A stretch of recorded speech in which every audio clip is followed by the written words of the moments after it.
Hi all! Everything in my video is pulled from the public domain, and I am using them under the Fair Use, Fair Dealings guidelines. Everything I say is my own opinion. You should look into this information for yourselves, but I'm pretty sure I'm right. Good morning, everybody. This is going to be a little bit of a shorter video. We just have a little bit to cover, and believe it or not, we're going to cover more than just the royals. We're going to talk about, like, for instance, Pippa. I happen to love Pippa.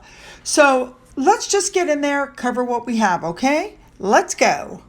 So we're going to start off this morning with Pippa Middleton, who was spotted on a beach in St. Bart's with her husband, James Matthews. I don't know what makes me more jealous, the fact that she's in St. Bart's or the fact that she's had 3 children and still doesn't have 1 ounce of body fat on her. I don't know if the children were there. There were no photos taken of the children. I don't know if they were in the hotel room with the nanny or if she left them behind in the UK while she and her husband went off. Now, most of you may not know this, but she and her husband, it's been reported, and I can believe this, are actually more wealthy than Catherine and William. Yep. All right, moving on. We're going to go back now to the story of the field where Harry lost his virginity behind the pub in the village.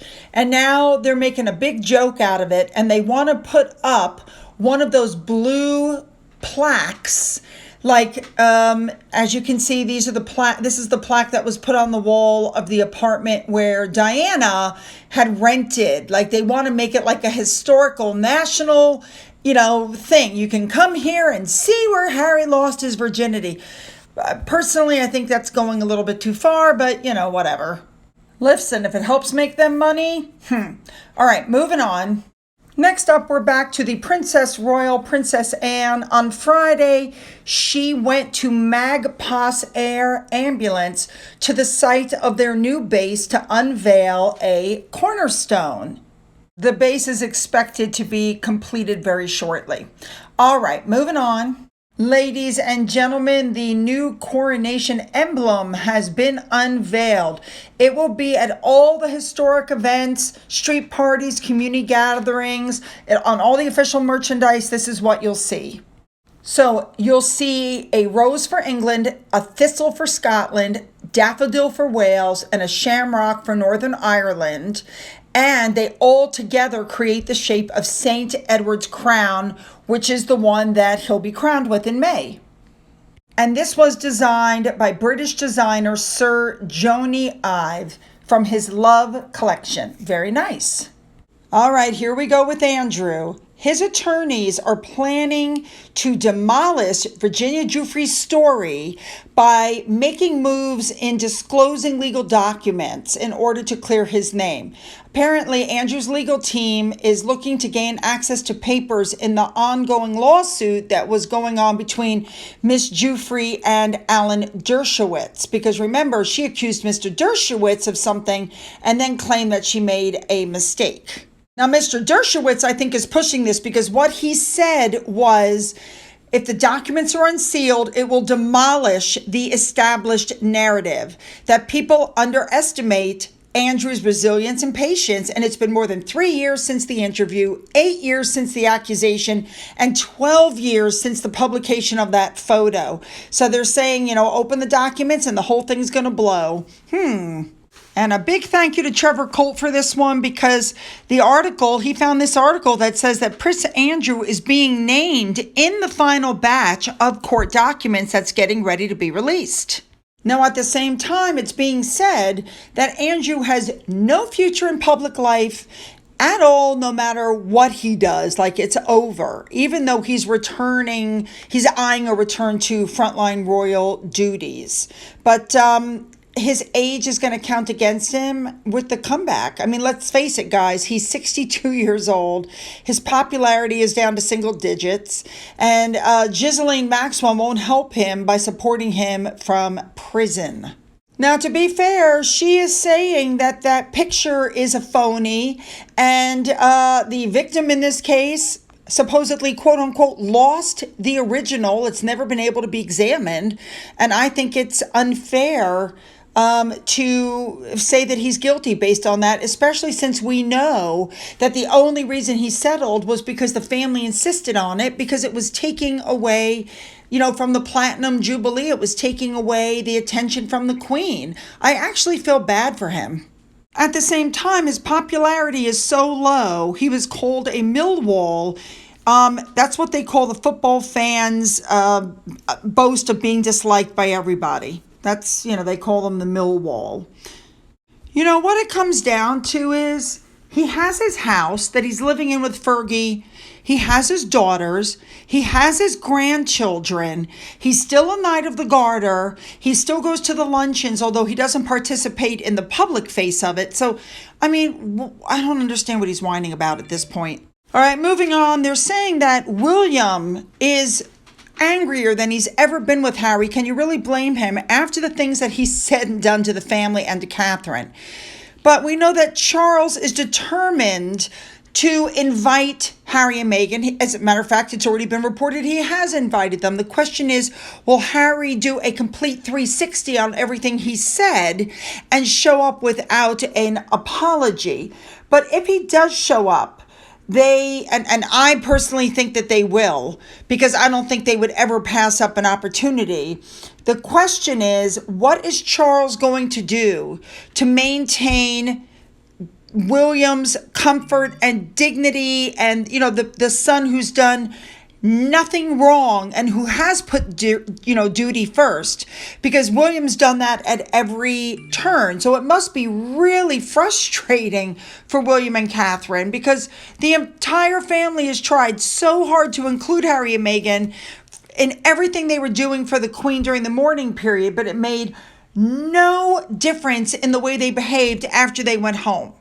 So it's like emotional blackmail. You know what I mean? You can't start a conversation because anything you say could end up God knows where. So now, since Charles insisted on inviting them, and since I'm pretty sure they're going to show up, I think it's Charles's responsibility to protect William. I agree. In the meantime, when Harry and Meghan do show up, they're saying that there will be no official role for them.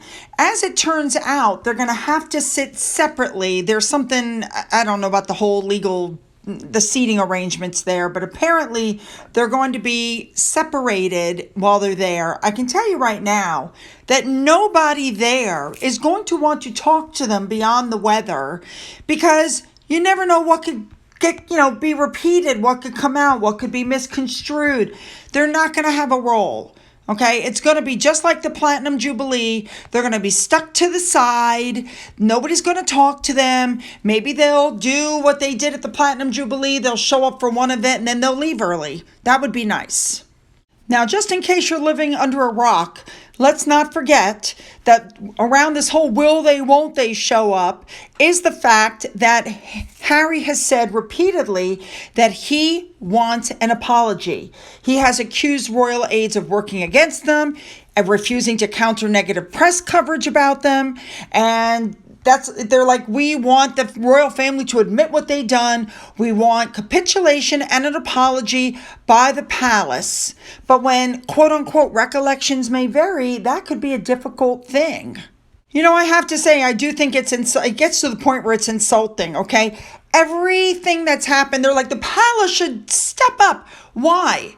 Every single thing that's happened has been Harry and Meghan's doing. They're the ones giving the interviews. They're the ones writing the books. Let them apologize. While they want the royal family to apologize, while Harry claims that he and Meghan have offered to apologize for anything they did wrong, we're still waiting for the family to give us specifics. Okay? So there's a perfect example. They can't even realize what they've done wrong. So here's 5 things that Harry could have owned instead of blaming the media right off the bat, okay? Number 1, Harry accused of blindsiding Queen Elizabeth II. He said, I never blindsided my grandmother. It never happened. I have too much respect for her. I would never do it. And, etc. His entire defense on the Oprah show and in Netflix is that he couldn't have blindsided her because he has too much respect. But he doesn't address the accusation. How about his Afghan kill count, where he said he killed 25 Taliban, and you don't think of them as people. You think of them as chess pieces removed from the board. That's what you do. And then what did he do? He went on the Late Show with Stephen Colbert and said that the British media told a lie, and I boasted the number of people I killed. My words aren't dangerous, but the spin is very dangerous. But he knows that now there's a threat to his family from the Taliban or their sympathizers. And again, instead of taking responsibility for his words, he's blaming the media. Harry and Meghan claimed that there was racism in the royal family. Then they turned around and said it wasn't us. It was the media who did that. We never said it. We didn't do it, but they knew. They're doing a technicality. They knew. Everybody knew what they meant. Everybody knew. And if that was the case, if they truly were misquoted, then why didn't they come out and say, we never said that, we don't think the family's racist? No, they didn't. They sat back and let the whole thing play out. Then you have the bullying accusations against Meghan from Kensington Palace. And Harry and Meghan called it a calculated smear campaign with hurtful information. However, the things that Harry wrote in his book are way closer to the allegations than the initial statement. He said people were working around the clock. There was lots of demands. They were across their desks. They were crying. Nerves were shattered. Yeah. But how about you just admit that you didn't treat your staff well? No, he claimed it was the media. How about Harry's naked photos in Las Vegas?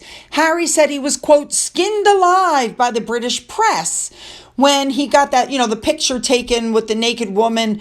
Now, that took place while he was dating Cressida Bona. So whose fault is that? He blamed the British press. How about you shouldn't have been doing it because you were dating somebody and you should have been able to control yourself? But no, there you go. He never takes, the two of them take responsibility for nothing. Next up, do you guys remember that I told you that even though Oprah had said that there were no set questions, that it looked like it was a script between her and Meghan Markle, and Neil Sean had reported that? Well, now he's reporting that the problem is the judges in the lawsuit want to look at the script and the narrative. So basically, it's going to come out that she lied. Not that we're shocked, but these were absolutely agreed upon before questions. None of this was just, on spur of the moment. Now, in the middle of all this, I saw this tweet and it really just struck me because Meghan is claiming that text messages between her and Oprah violates her right to privacy, but she didn't have any issue turning over her text messages between her and Catherine to be put into a book. She didn't have any problem with that. All right, here we go. Prince Harry is paranoid. We knew that. He's worried that the family will retaliate by spilling his deepest secrets.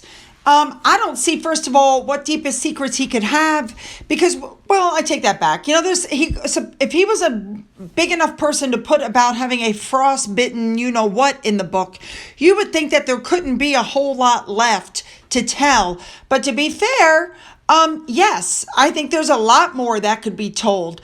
But again, we know that he's talking and the royal family can't. And he knows it. He knows their hands are tied. That's why he doesn't have any issues spilling his guts. I mean, with his bid to do all this to the family, right? He's alienated himself from his family. He screwed up any chance of his children having titles.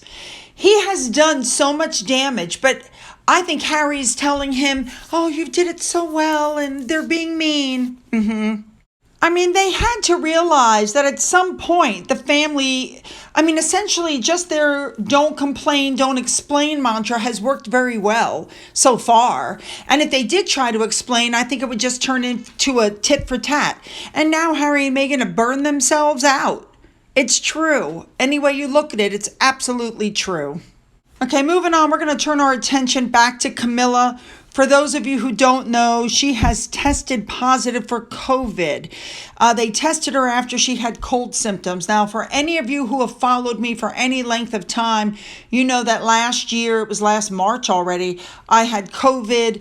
I ended up with double pneumonia. I ended up in the hospital. I ended up on oxygen at home for a month. So, of course, when somebody is reported to have COVID, that's where my brain goes like immediately. Most people, I think, do just have cold symptoms. I hope hers don't progress to anything else. And of course, Shouty Shola had to make a nasty comment. The woman has COVID. Why don't you meet up with her, Dr. Shola? Why don't you just go ahead and meet up with her? Let her cough on you. And then you can get that sick note for your kid. I mean, what is this? The woman's got COVID, for the love of God. All right, now, really quickly, for those of you who are trying to get tickets to the concert, just know they're saying it's not suitable for young children. You're going to be standing almost the whole time. And so if you're going to bring somebody, you should be at least 11 years old. I agree. You don't want to take small children who can't stand and then you have to put them on your shoulders or hold them. That would just be too much. I agree. All right, you guys, you know what I want. Leave those comments below. Don't forget to hit the subscribe button. If you've already hit the button, double check and make sure that you are still subscribed.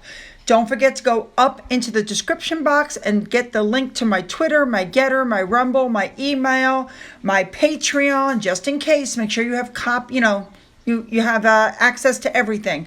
For those of you who've donated through my coffee fund and through the thanks button, thank you so much. And as always, you guys, have a great day.